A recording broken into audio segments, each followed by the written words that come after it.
Charlie Roadman, Austin criminal defense attorney, and today we're going to talk about unfiled misdemeanor cases.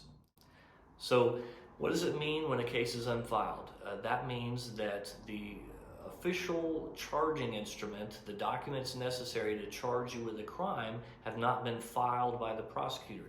Now, this may seem a little strange because generally at this point you've been arrested, there's probable cause affidavits, there's bond paperwork, there's offense reports, but there have not been the formal documents necessary to charge you with a crime under Texas law, okay, which is called a complaint and an information for misdemeanors. So even though there's all this activity, this thing that's necessary hasn't been done.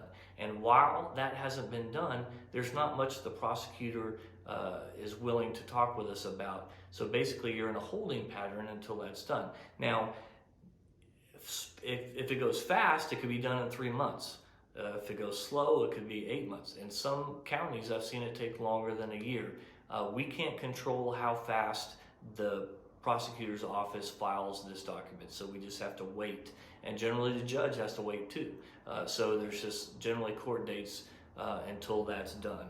Now, the formal requirements, I mean, you don't need to know, but I'll just show you real quick of what's necessary for this document. And it's the complaint and information.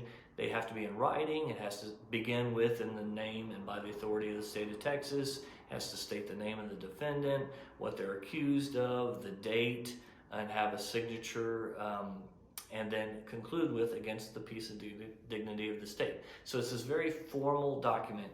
So I'm going to show you an example of one here. I've blocked out the name of the person and the cause number. But this is a DWI Class A.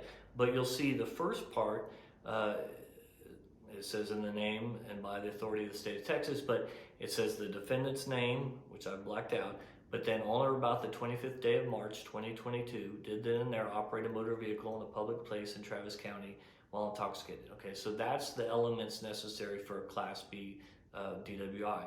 Now, the next paragraph, though, says, oh yeah, and the blood alcohol concentration was 0.15 or greater. And now that raises it up to a Class A.